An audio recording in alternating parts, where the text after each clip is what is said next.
En ese marco, viendo las características generales del socialismo, lo podemos catalogar como un sistema económico y político que busca la propiedad colectiva, es decir, que la propiedad colectiva sea de carácter estatal y que los medios de producción y distribución también sean parte del Estado. El objetivo central del socialismo es eliminar las desigualdades sociales y más bien tratar de promover una igualdad económica que busque un bienestar social, sobre todo de la parte obrera, de la parte vulnerable. En ese contexto, veamos entonces algunos de los principios del socialismo y su impacto más bien en la ética empresarial.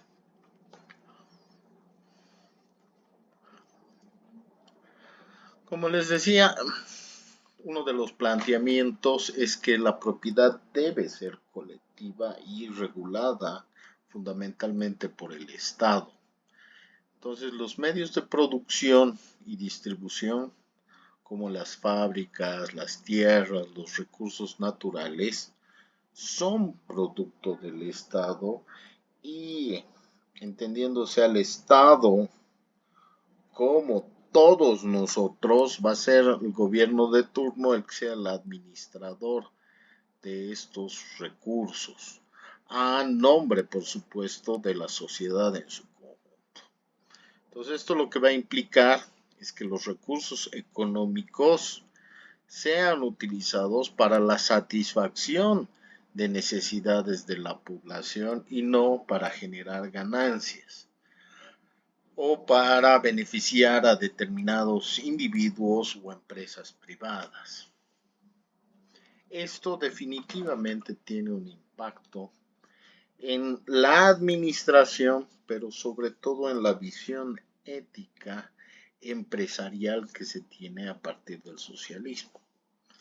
En otras palabras, podemos decir que en un sistema socialista, las empresas operan bajo un marco de propiedad colectiva o estatal, lo que en el interés, en el principio, se plantea es que la distribución, si es que la propiedad es colectiva, o en este caso administrada por el Estado, se va a poder distribuir de forma más equitativa la riqueza y el Estado, o mejor dicho, el gobierno de turno, va a adquirir una mayor responsabilidad con la sociedad para hacerse cargo de esta distribución.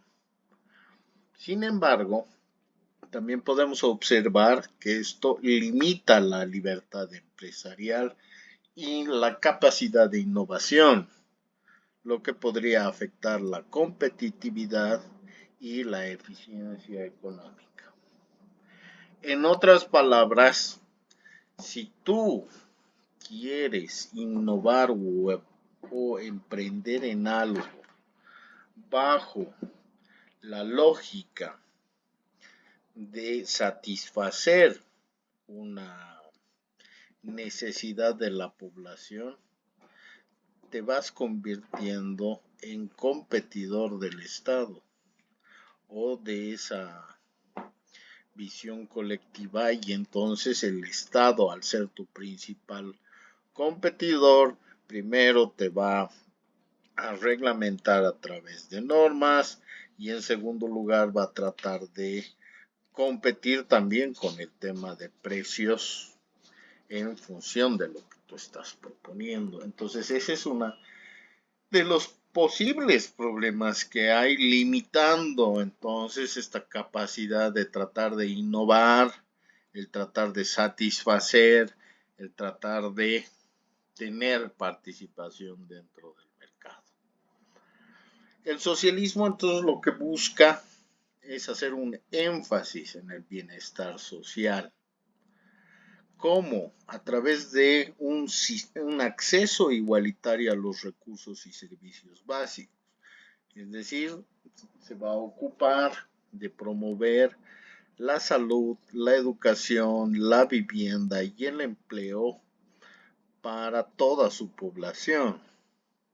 Entonces, a partir de este modelo, se considera que el Estado es el que asume la responsabilidad de garantizar un acceso universal a la salud, a la educación, a la vivienda y por supuesto al empleo, siendo el gobierno el administrador de turno que va a garantizar que se den estos servicios independientemente del estatus económico que tenga la población. ¿Cuál es entonces el impacto que puede tener esta mirada dentro de la ética empresarial? Primero, que ante un contexto socialista, las empresas van a ser controladas por el Estado y se les va a exigir que hagan una contribución al bienestar social y por supuesto al desarrollo de la comunidad. Ahora, dependerá de la administración de turno que esté regida bajo este modelo ideológico, el que te aplique impuestos, altos aranceles, doble tributación, o que más bien te incentive a que mejores el nivel salarial, haga un control y fiscalización sobre cuáles son los beneficios sociales que tú como persona, como institución o fábrica independiente estás dando a tus trabajadores o por ejemplo trabajos antes no reconocidos sean sujetos a la posibilidad de pagar una seguridad social, ya sea en salud, educación o beneficios sociales de largo plazo. Entonces, esta visión dentro de la administración puede incluir la implementación de políticas laborales justas, la protección del medio ambiente y que la reinversión de las ganancias que se tenga a partir de sus industrias estatales pueda redistribuirse en programas sociales, en bonos sociales, en infraestructura pública. Pero esto también puede traer problemas donde las empresas que no sean dependientes del Estado tienen un competidor desigual. ¿Por qué? Porque es este mismo competidor el que puede imponerle las restricciones adicionales y aprovechar las regulaciones estatales para que cierre determinada fábrica, empresa o industria.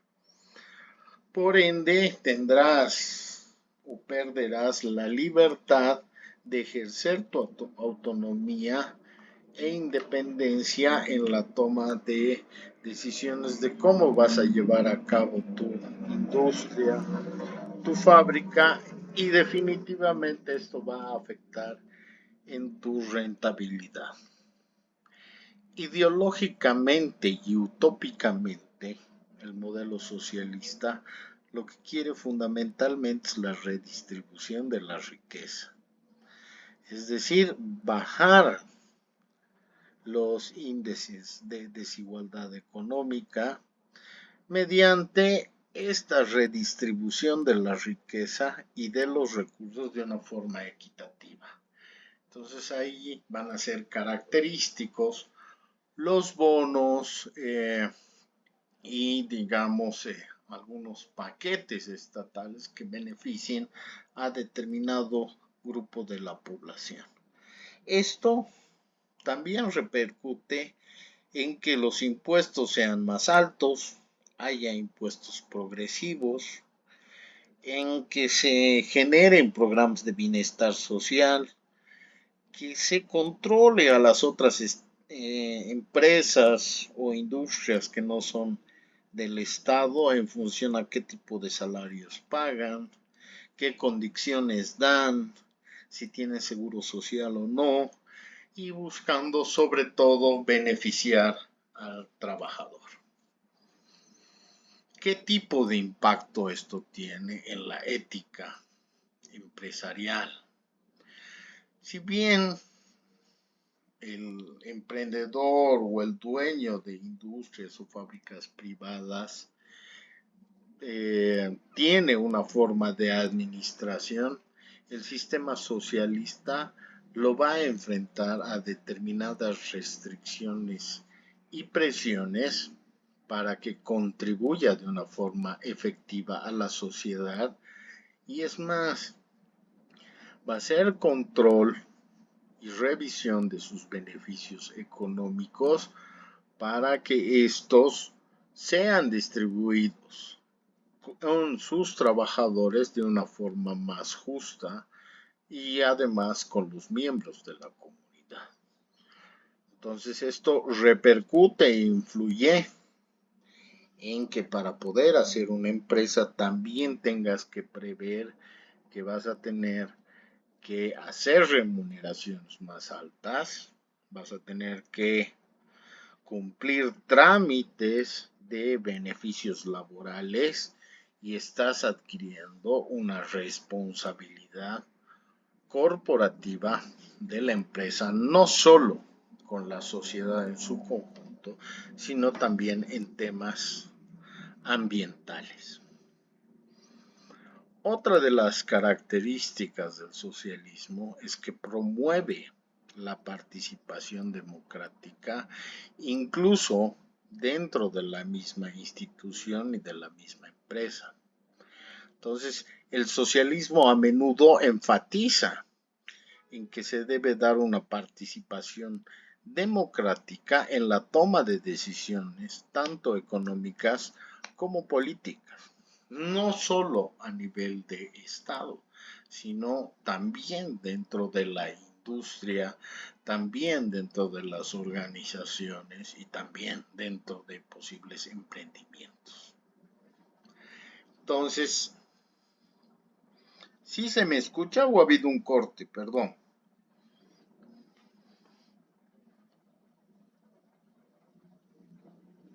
Buenas noches, licenciado. Sí, le oye. Muchas gracias. Entonces, lo que se busca dentro de este modelo de producción es involucrar a los trabajadores y a la sociedad en la gestión y control de los recursos económicos, pero además en la formulación de políticas públicas.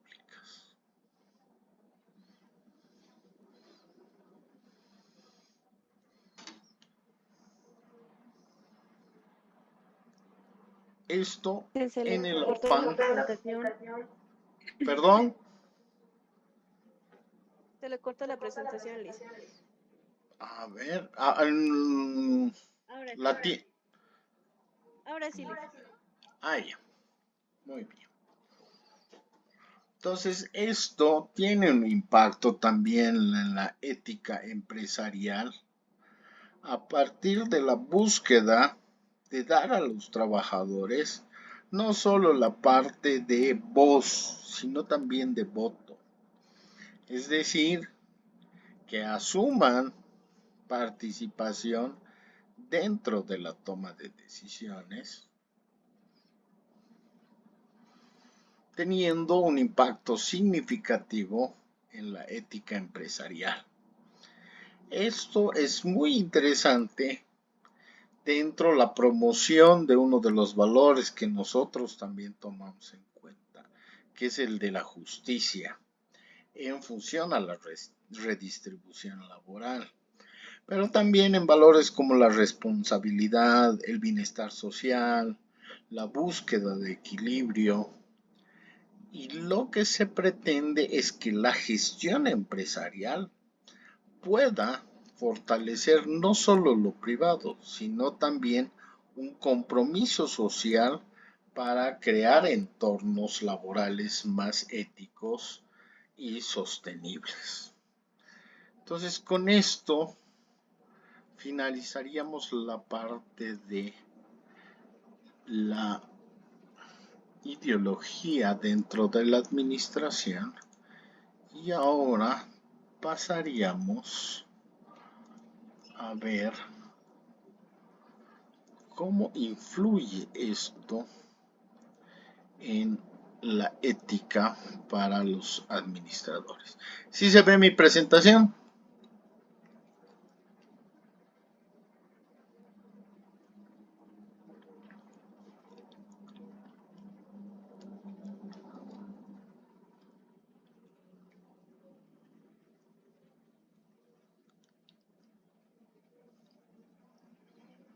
¿Sí me escuchan? ¿Sí se ve la presentación?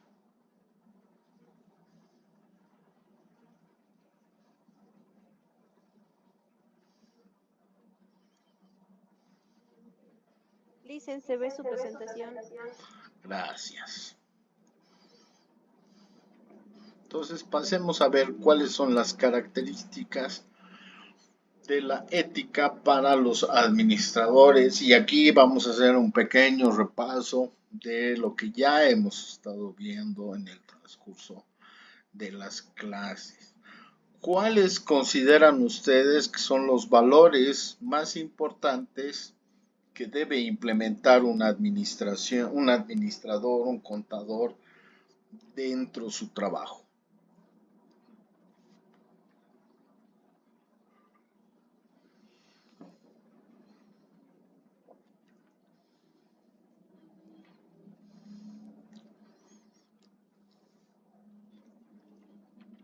Son 4, uno de ellos es el respeto, nos falta otros 3.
¿Qué me dice? ¿Qué prefiere?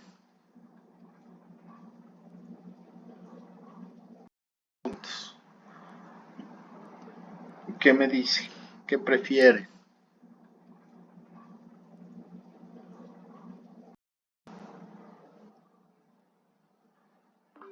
Ángela. Ya, quedemos en esto.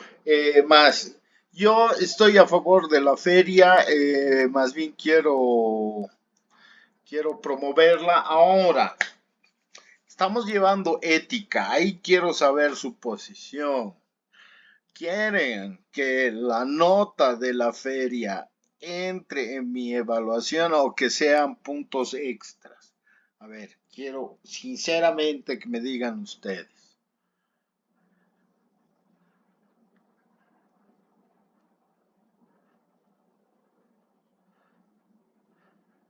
Tengo un punto extra, a ver, pero ahora vamos a implementar una administración ideológica socialista y todos tienen que decirme si van a ser puntos extras o del examen final les voy a poner como parte del examen final la calificación que saquen en la feria. ¿Hay alguien que no esté participando en la feria? Licenciado, muy buenas buenas noches. Yo no estoy participando, soy la encargada de administración de empresas, y porque no vivo yo en Bolivia. Perfecto. Entonces tienen que ser puntos extras. ¿Están de acuerdo? Entonces su participación en la feria van a ser puntos extras. Claro, porque si hay gente que no está en la feria no sería justo. Excelente. Bueno, entonces vamos a tener un examen final. El primero, ¿cuándo es la feria? ¿Qué fecha es? Justamente es el 30 de noviembre. Entonces los voy a reventar con trabajos. Muy bien. Va a ser larguito el examen porque como va a contener ya la parte de las primeras clases que hemos tenido, pero si me hacen recuerdo y terminamos esto a tiempo, lo que podemos lograr es irlo trabajando de forma conjunta. Por lo menos unas 15 preguntas ya van a ser de análisis, pese a que van a ser de múltiple opción. Necesito que las analicen muy bien. Me gustaría con ustedes practicar la próxima clase las características de las preguntas para que tengan un buen desempeño. Entonces, estamos quedando que es el primero, que va a ser largo, no tan largo, esperemos, y que la próxima clase estaríamos trabajando en las preguntas, y que los puntos de la feria van a ser extras. ¿Hasta ahí alguna objeción, comentario o están de acuerdo?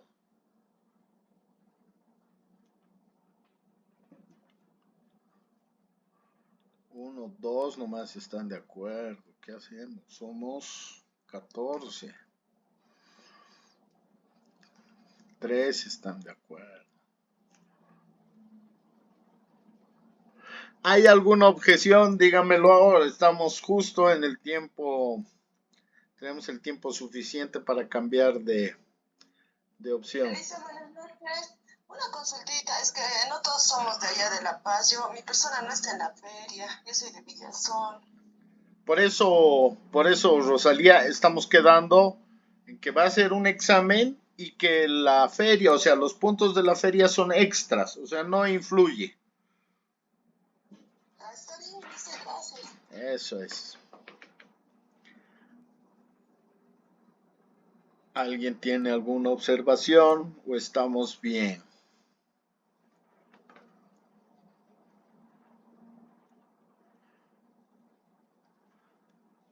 Ya, entonces vamos continuando. Lo único que sí les voy a pedir es que para cuando desarrollemos el examen, ahí sí sean participativos, porque en pocas ustedes son los que están realizando y resolviendo el examen. Ahí yo no puedo dar las respuestas, tienen que ser ustedes, y como hemos ido haciendo en anteriores clases, así que creo que nos va a ir bien. Bueno, continuemos con la ética para los administradores. Les hago recuerdo, los 4 principales valores que debemos implementar como administradores son el respeto. ¿Cuál más?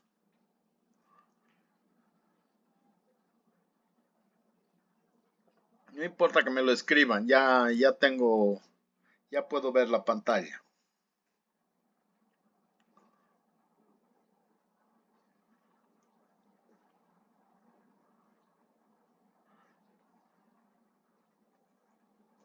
Respeto. Nos prepara. Honestidad, Lisa. Perfecto. Honestidad, muy bien. Justicia. Justicia, nos falta uno. Responsabilidad. Excelente, excelente. Entonces ya están ustedes teniendo respuestas del examen. El respeto dentro de la gestión pública está dirigida hacia garantizar que se lleven a cabo las leyes en todas las fases del proceso, no solo de toma de decisiones, sino en el desarrollo de los procedimientos administrativos que llevamos a cabo, ya sean en salud, ya sean en educación, ya sean en justicia.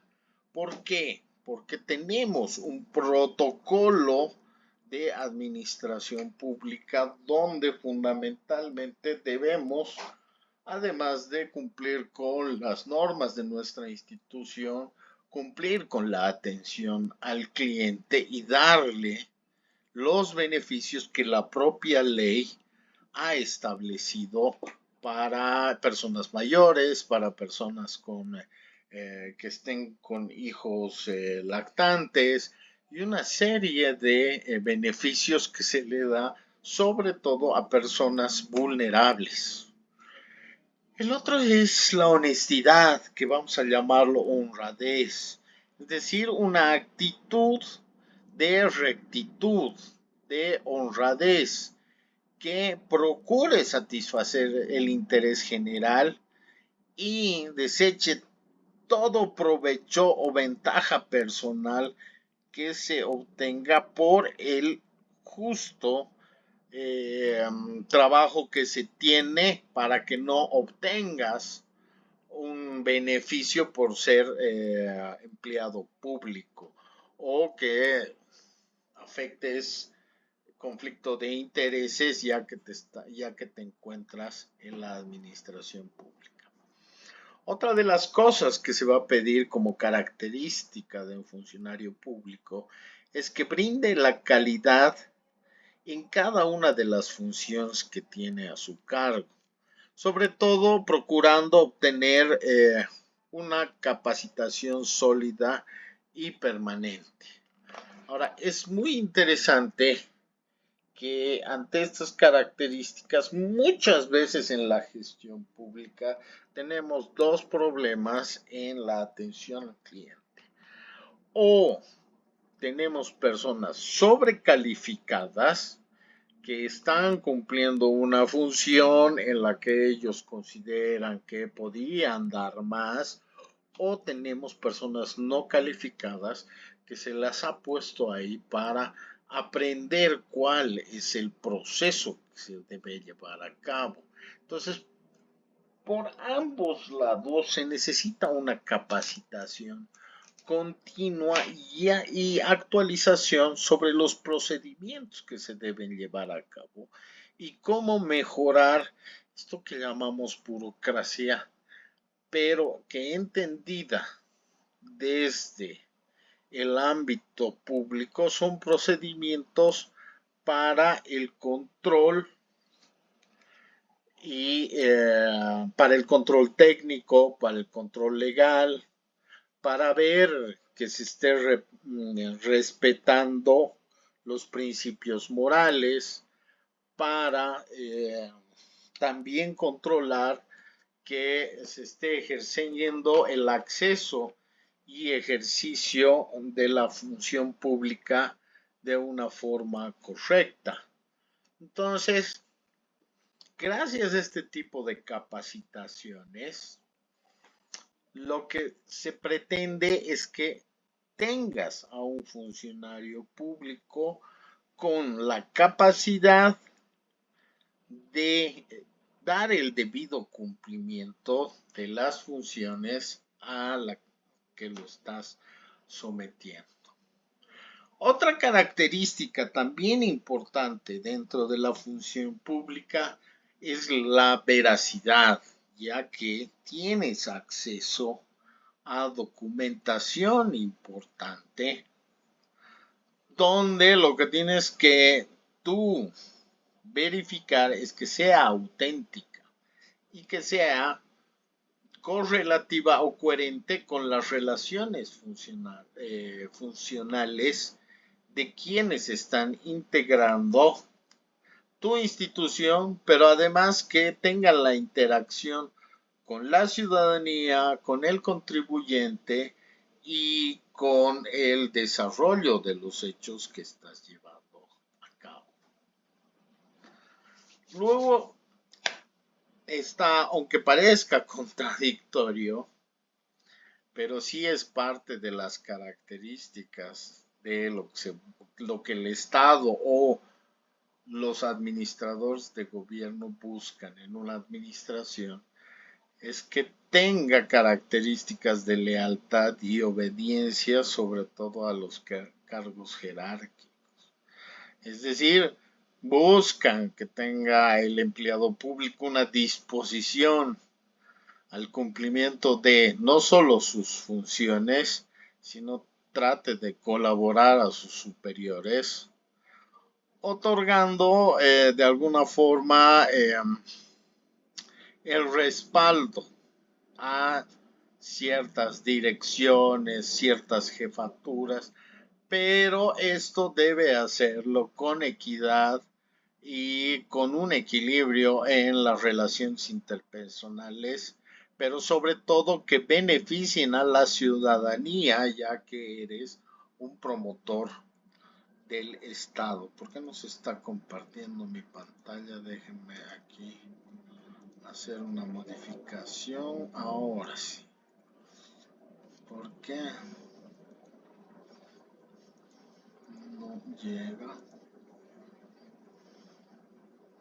Ahora sí. Muy bien. Luego tenemos el tema de la justicia y la equidad. Justicia como valor, como principio del administrador que debe implementar dentro de sus funciones.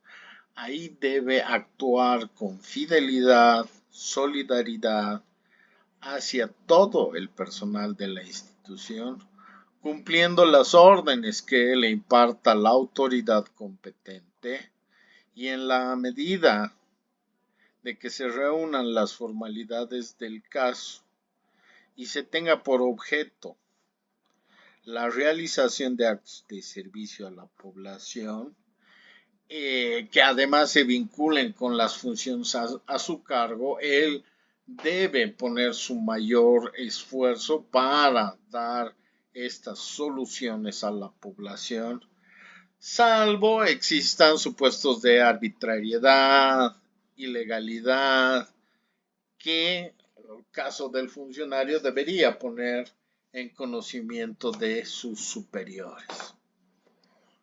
En ese contexto me ha parecido muy interesante el siguiente gráfico. Cuando pedimos justicia, no estamos hablando de una igualdad.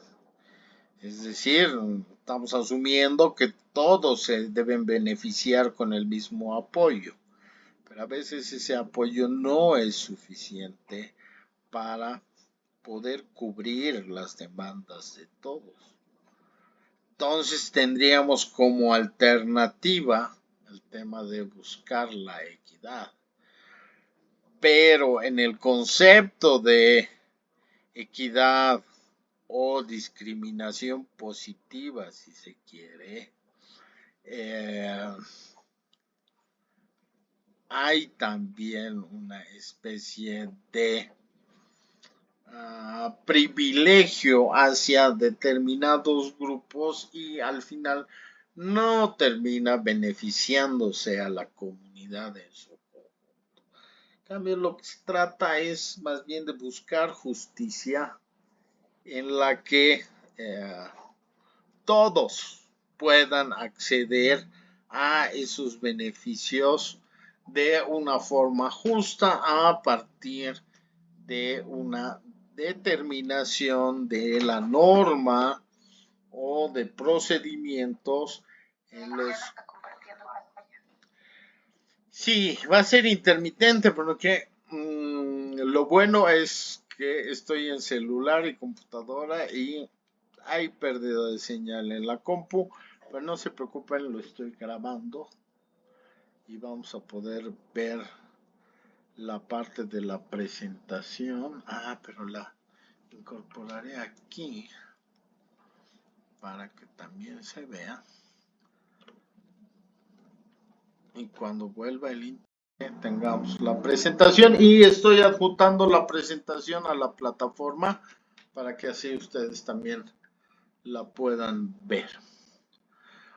Bueno, después tenemos el tema de la neutralidad, es decir, actuar con absoluta imparcialidad política, económica o de cualquier otra índole en el desempeño de las funciones que tenemos. Esto sobre todo para demostrar mi independencia a las vinculaciones con determinadas personas, con ciertos partidos o con otras instituciones. Luego tenemos el tema dentro de la honestidad, vamos a llamar que una de las características dentro de la honestidad es el tema de la transparencia. Tengamos la presentación y estoy adjuntando la presentación a la plataforma para que así ustedes también la puedan ver.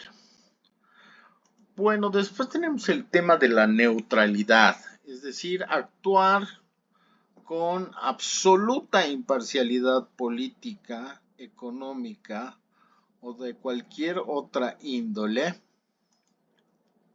en el desempeño de las funciones que tenemos.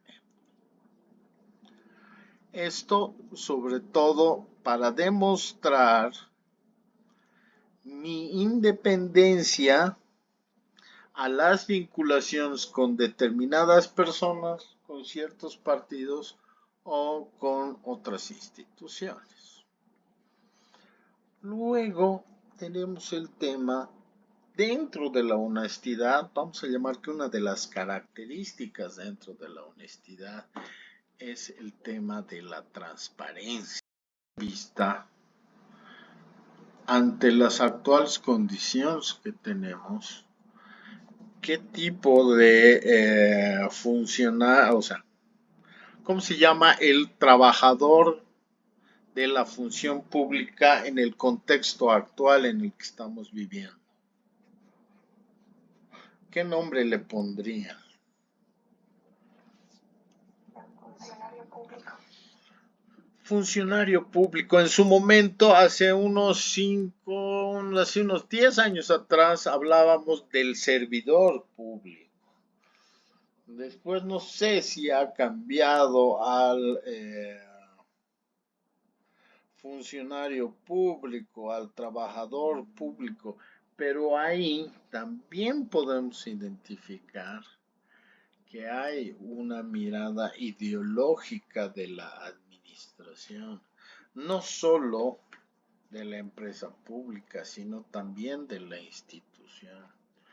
La verdad es que en este momento no me atrevería a decirles cuál va a ser la categorización que se le dé al trabajador en el espacio público. Pero ¿dónde podríamos identificar este tipo de ideología y de caracterización del trabajador público? Rosemary, tú dinos, ¿dónde crees que podemos encontrar esa información?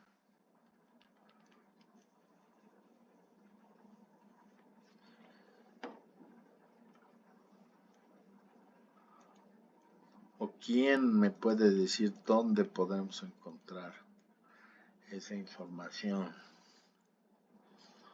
Como chanchullo les digo, es algo que se ha modificado hoy día.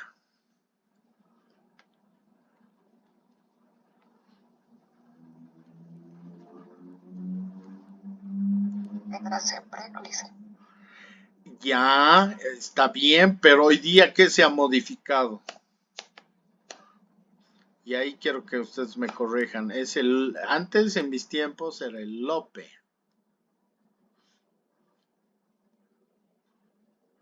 Ahora no sé si es Lope.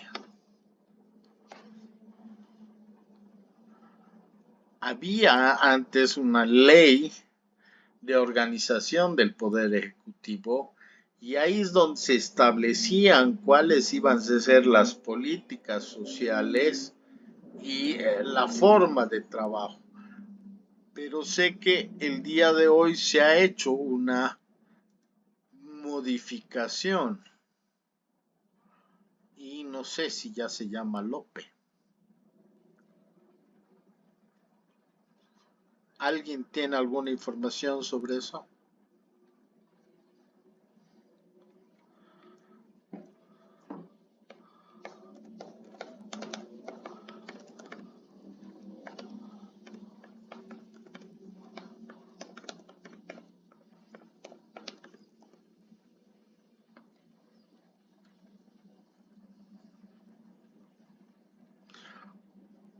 Bueno, pero es dentro de esa estructura donde a partir del día de mañana vamos a poder ver cómo se va a denominar al trabajador público dentro de este nuevo esquema de la Ley de Organización del Poder Ejecutivo.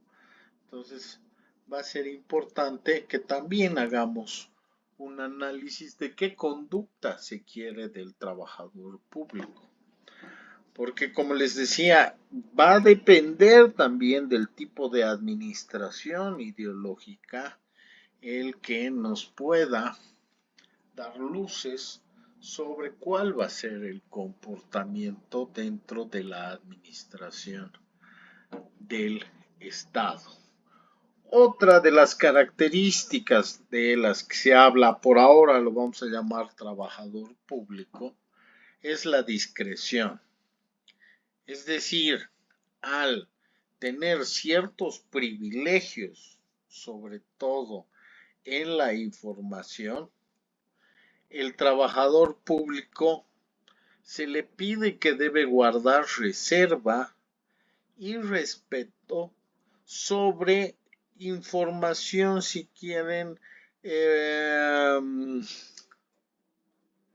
sensible, o vamos a llamarla información importante, pero es sensible en cuanto a que dentro del ejercicio de sus funciones el trabajador público puede encontrarse con una anticipación a ciertas circunstancias que pueden ocurrir dentro de la administración del Estado.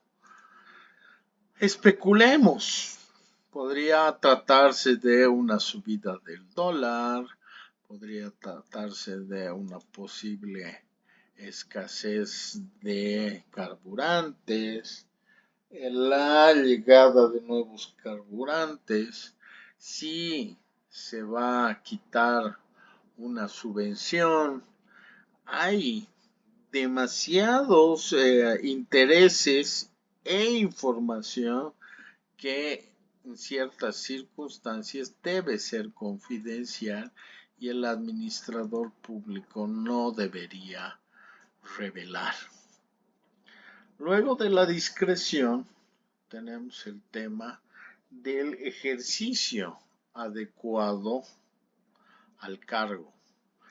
Esto con motivo y en ocasión de sus funciones, el trabajador público no debería adoptar represalias de ningún tipo o ejercer acción alguna contra primero sus colegas y después con la gente que viene a desarrollar sus trámites. Por ejemplo, en el sector de salud, si tú eres un médico público, el ofrecer que si bien no hay los medicamentos dentro la seguridad social pública y que no se cuentan con unos aparatos, este médico te puede atender en su clínica privada. Y créanlo, no existen casos así de las que no sé si solo yo o muchos de nosotros ha pasado por esas circunstancias en las que encuentra que ese mismo, o sea, trabajador público tiene también su emprendimiento privado y entonces ahí hay una duplicidad de funciones en la que está consiguiendo clientes trabajando en el sector público. Luego tenemos el tema del uso adecuado de los bienes. Al ser un trabajador público se te dota de ciertos materiales importantes que desde el punto de vista de la administración tú debes conservar, debiendo utilizar los que te han sido asignados para tus funciones, pero de una forma racional, o sea, no aprovechándote de ellos y evitando su abuso, su derroche o su desaprovechamiento sin emplear o permitir el empleo de los bienes del Estado para fines particulares o propósitos que no sean aquellos para los cuales hubieran sido específicamente designados. Particularmente, ¿ustedes creen que se puede usar los bienes del Estado para usos particulares? Y si me pueden dar un ejemplo.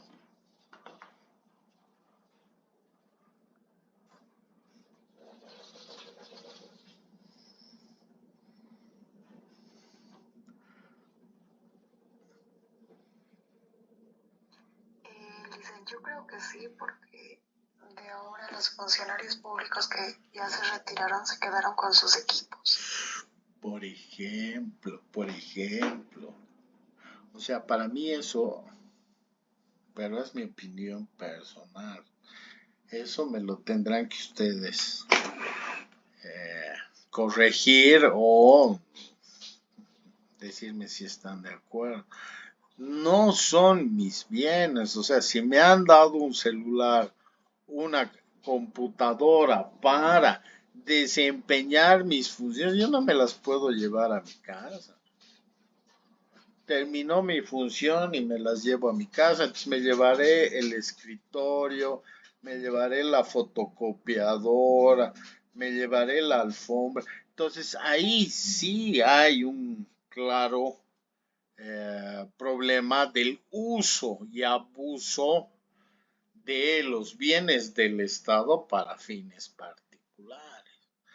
Ahora puedes justificar diciendo que ya estaban viejitos los celulares, que en la computadora estaban tus archivos, pero son bienes del Estado. Muy buen ejemplo.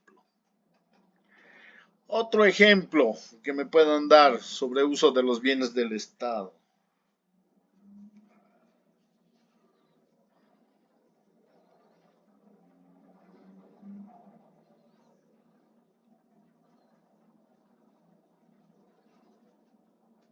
Está bien, se han llevado los celulares, se han llevado las computadoras. Pero si encuentras que en la oficina están imprimiendo la tarea de sus hijos desde el punto de vista de la administración, digamos que ustedes son especialistas en recursos humanos y encuentran que están imprimiendo tareas de sus hijos en la impresora de la oficina, ¿cómo actuarían?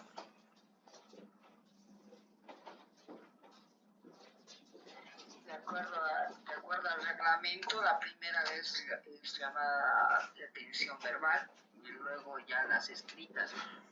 Excelente. Eso es un buen protocolo y es tener un buen reglamento de función.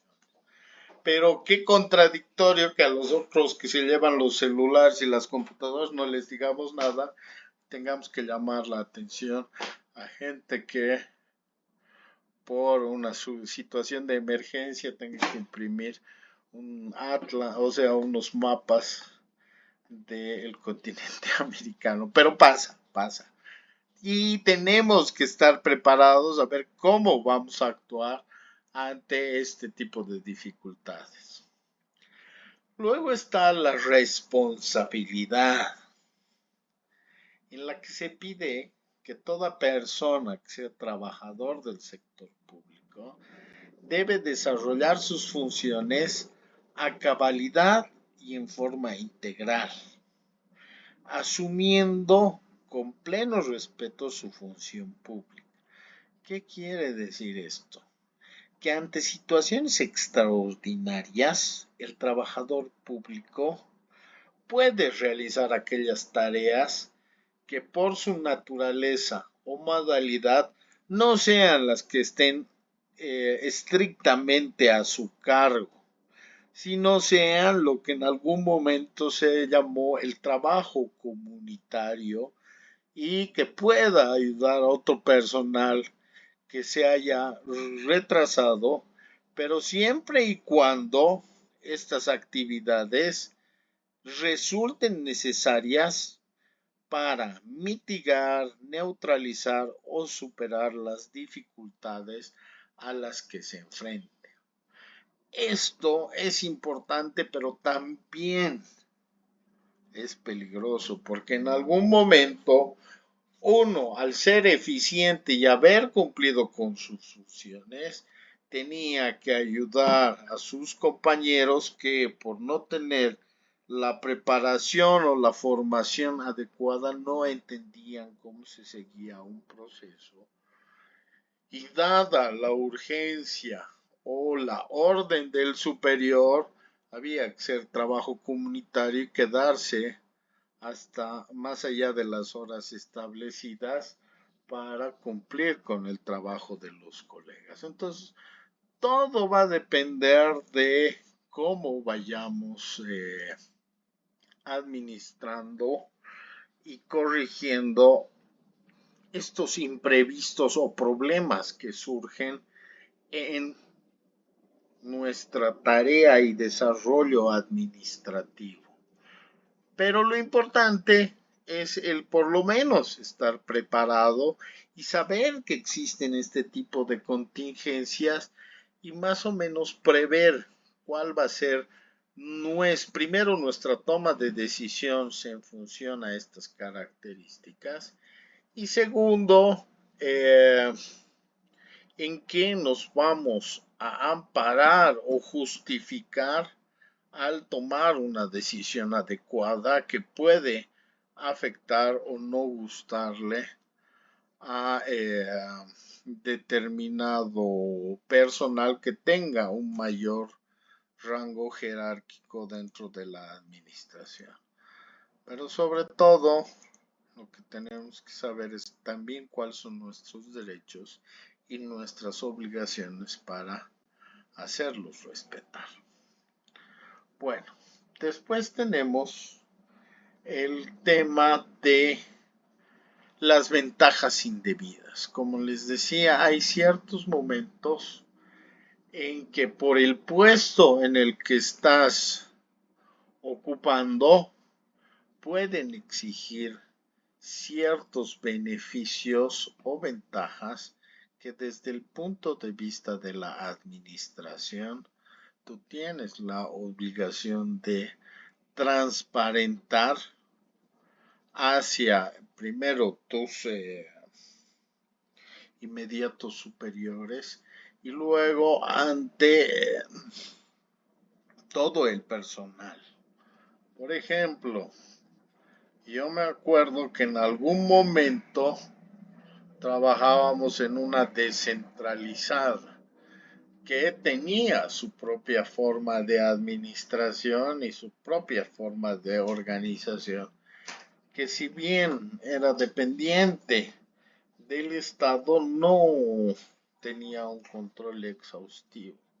Entonces, en la venta o compra más bien de pasajes, tenían la posibilidad de que por cada 5 pasajes la empresa en ese momento, no sé cómo, había una antes de BOA, no sé cómo se llamaba, te daba un pasaje gratis.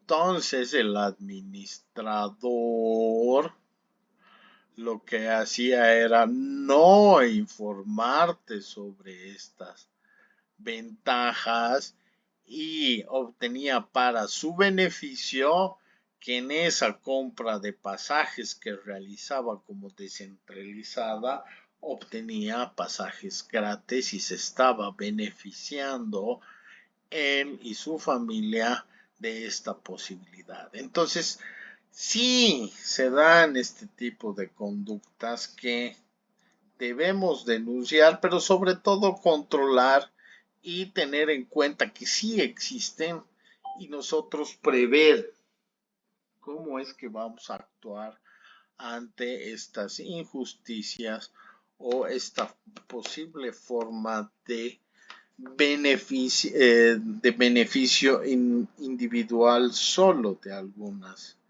personas. Bueno, vayamos con el próximo.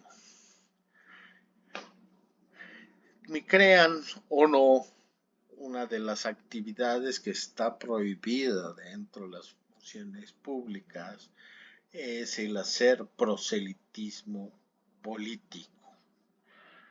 Dentro la misma LOPE y dentro incluso de los manuales de funciones, el realizar actividades de proselitismo político, sobre todo a través del uso de tus funciones o por medio del uso de la infraestructura, bienes o recursos públicos, ya sea a favor o en contra de un partido, de una organización, de un candidato político, está totalmente prohibido.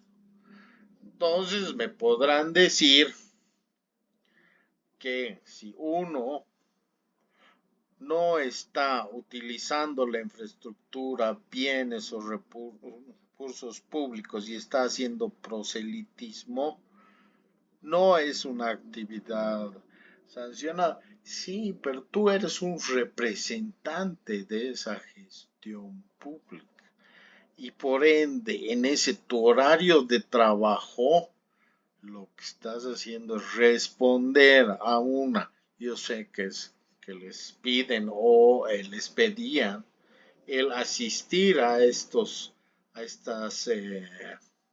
manifestaciones proselitistas, pero sí estaban usando recursos del Estado y en muchos casos estaban obligando a representantes del Estado al tener que mostrarse en estas actividades políticas. Luego, sí, seguimos con problemas con el Internet, pero como les digo, les voy a poner la presentación en la plataforma y con eso vamos a mitigar un poquito estos problemas.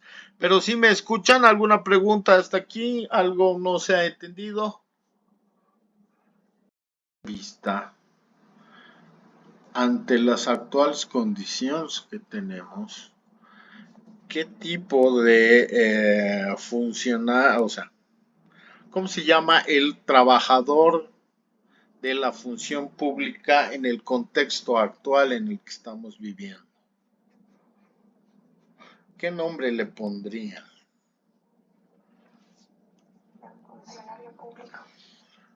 Funcionario público. En su momento, hace unos 10 años atrás, hablábamos del servidor público.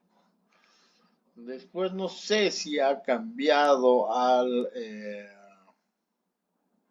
funcionario público, al trabajador público, pero ahí también podemos identificar que hay una mirada ideológica de la administración, no solo de la empresa pública, sino también de la institución. La verdad es que en este momento no me atrevería a decirles cuál va a ser la categorización que se le dé al trabajador en el espacio público. Pero ¿dónde podríamos identificar este tipo de ideología y de caracterización del trabajador público? Rosemary, tú dinos dónde crees que podemos encontrar esa información.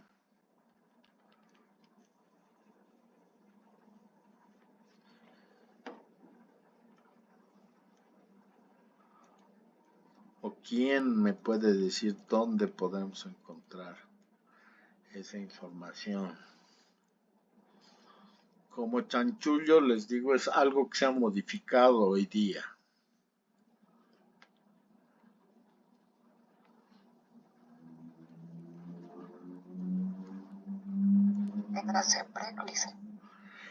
Ya, está bien, pero hoy día, ¿qué se ha modificado? Y ahí quiero que ustedes me corrijan. Antes en mis tiempos era el Lope.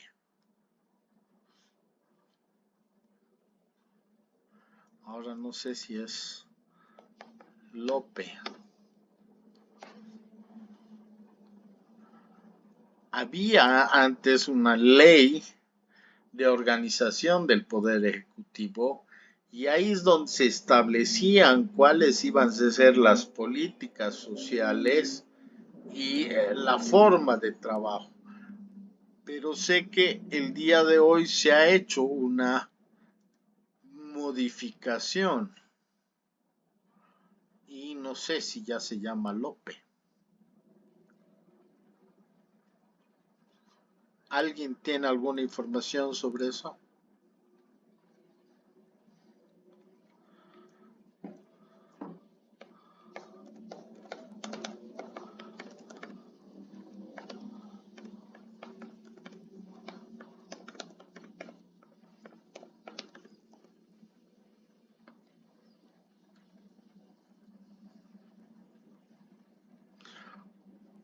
Bueno, pero es dentro de esa estructura donde a partir del día de mañana vamos a poder ver cómo se va a denominar al trabajador público dentro de este nuevo esquema de la Ley de Organización del Poder Ejecutivo. Entonces, va a ser importante que también hagamos un análisis de qué conducta se quiere del trabajador público. Porque como les decía, va a depender también del tipo de administración ideológica el que nos pueda dar luces sobre cuál va a ser el comportamiento dentro de la administración del Estado. Otra de las características de las que se habla por ahora, lo vamos a llamar trabajador público, es la discreción.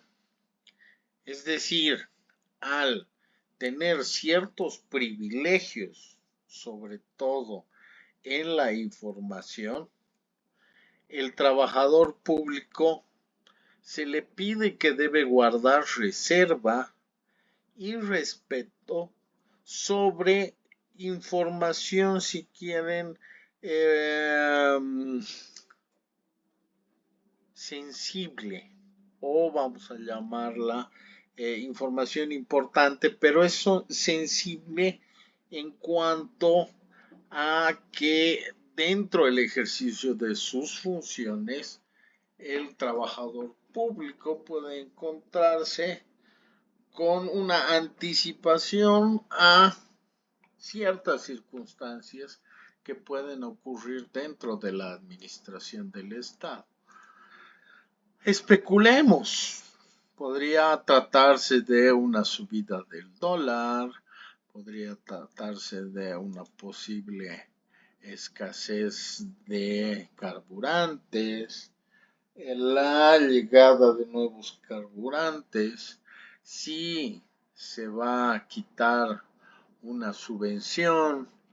Hay demasiados intereses e información que en ciertas circunstancias debe ser confidencial y el administrador público no debería revelar. Luego de la discreción tenemos el tema del ejercicio adecuado al cargo.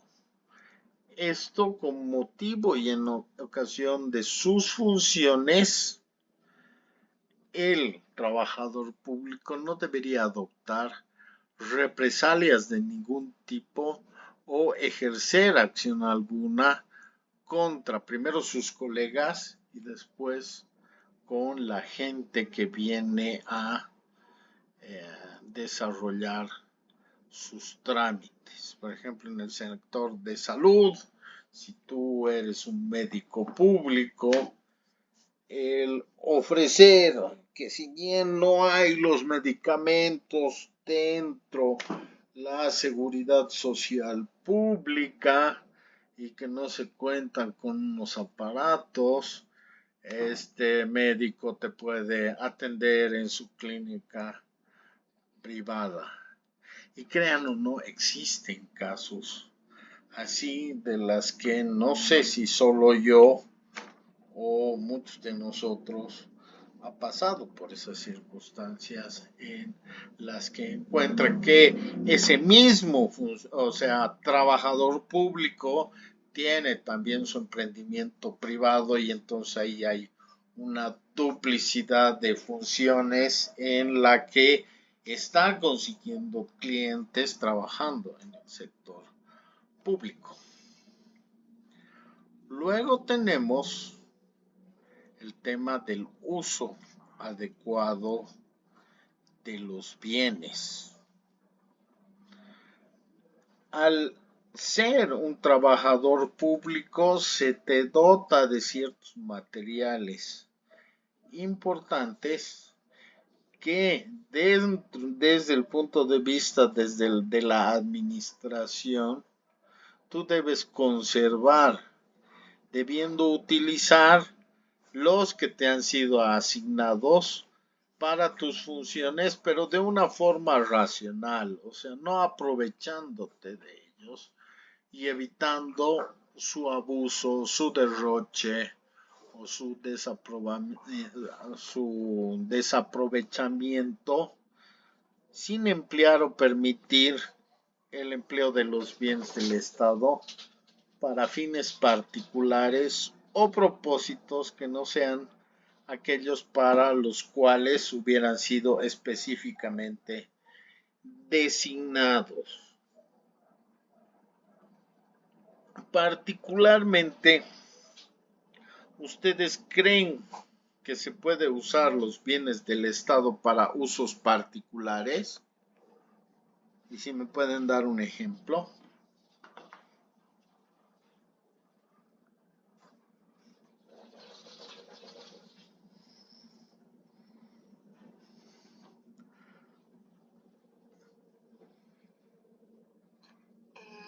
Yo creo que sí, porque de ahora los funcionarios públicos que ya se retiraron se quedaron con sus equipos.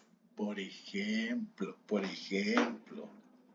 O sea, para mí eso, pero es mi opinión personal, eso me lo tendrán que ustedes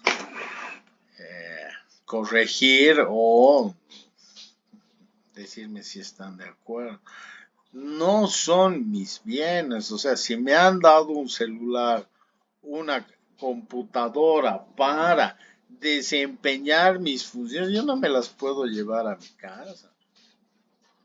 Terminó mi función y me las llevo a mi casa, entonces me llevaré el escritorio, me llevaré la fotocopiadora, me llevaré la alfombra. Entonces ahí sí hay un claro problema del uso y abuso de los bienes del Estado para fines particulares.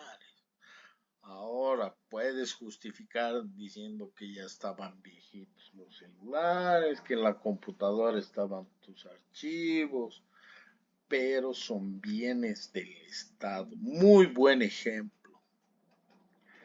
Otro ejemplo que me puedan dar sobre uso de los bienes del Estado.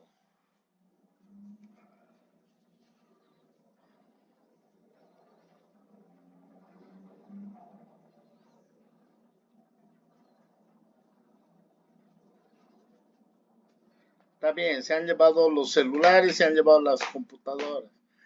Pero si encuentras que en la oficina están imprimiendo la tarea de sus hijos desde el punto de vista de la administración, digamos que ustedes son especialistas en recursos humanos y encuentran que están imprimiendo tareas de sus hijos en la impresora de la oficina, ¿cómo actuarían?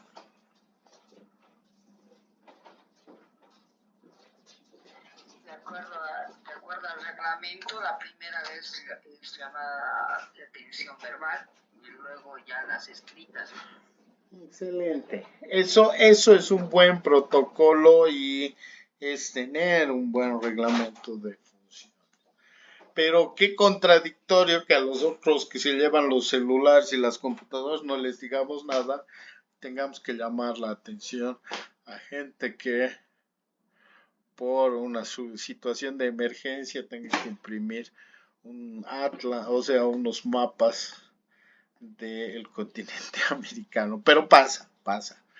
Y tenemos que estar preparados a ver cómo vamos a actuar ante este tipo de dificultades. Luego está la responsabilidad, en la que se pide que toda persona que sea trabajador del sector público debe desarrollar sus funciones a cabalidad y en forma integral, asumiendo con pleno respeto su función pública. ¿Qué quiere decir esto?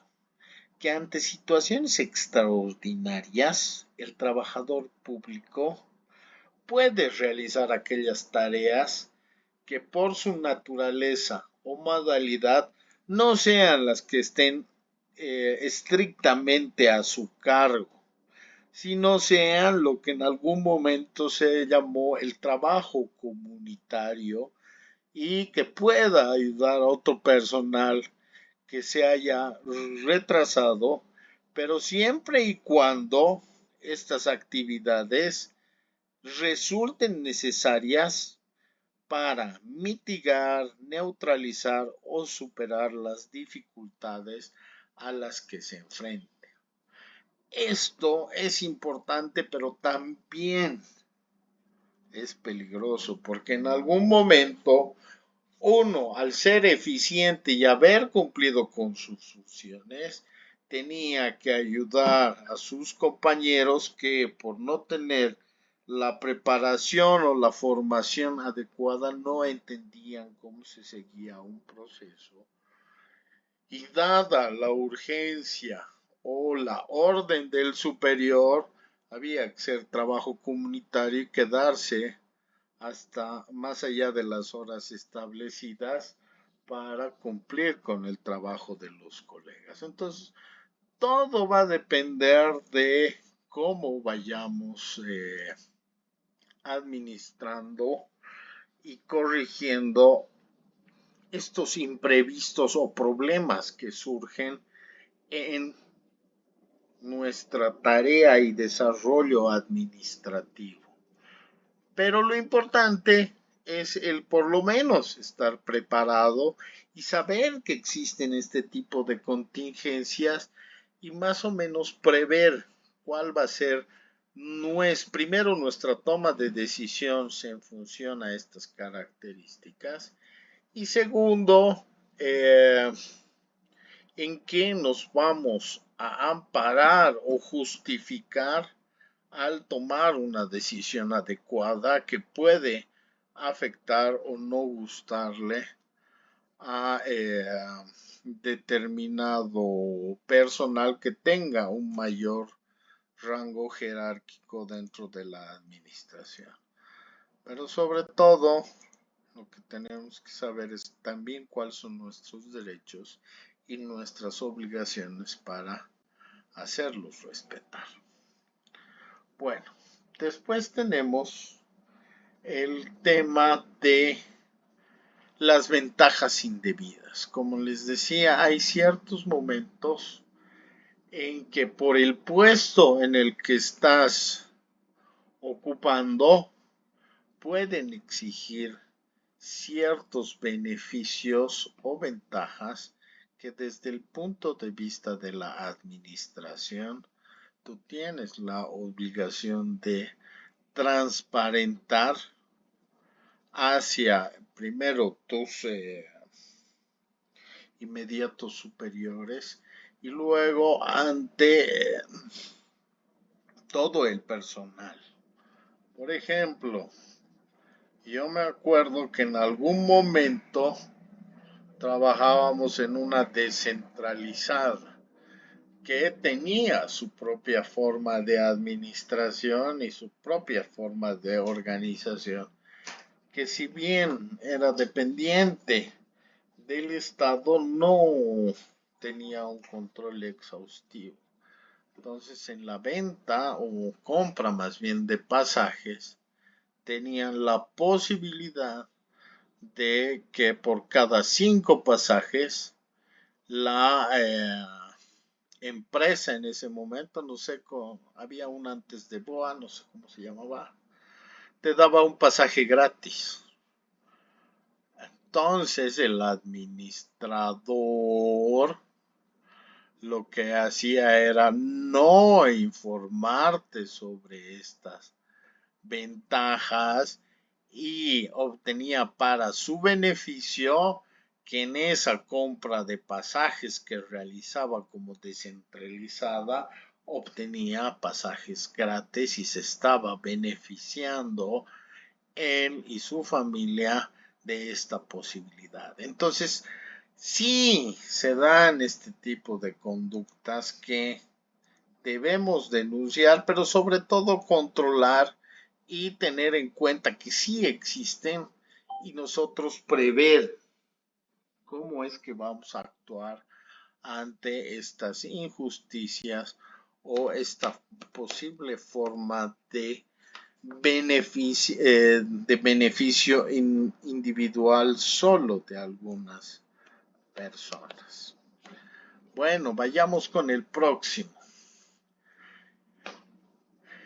Me crean o no, una de las actividades que está prohibida dentro de las funciones públicas es el hacer proselitismo político. Dentro la misma LOPE y dentro incluso de los manuales de funciones, el realizar actividades de proselitismo político, sobre todo a través del uso de tus funciones o por medio del uso de la infraestructura, bienes o recursos públicos, ya sea a favor o en contra de un partido, de una organización, de un candidato político, está totalmente prohibido.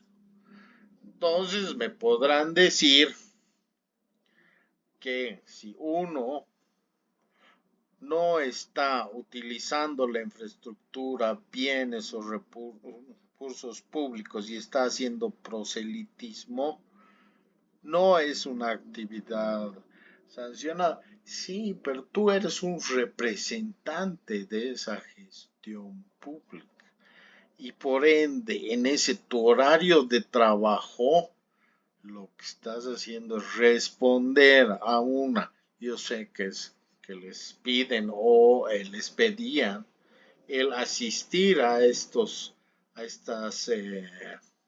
manifestaciones proselitistas, pero sí estaban usando recursos del Estado y en muchos casos estaban obligando a representantes del Estado al tener que mostrarse en estas actividades políticas.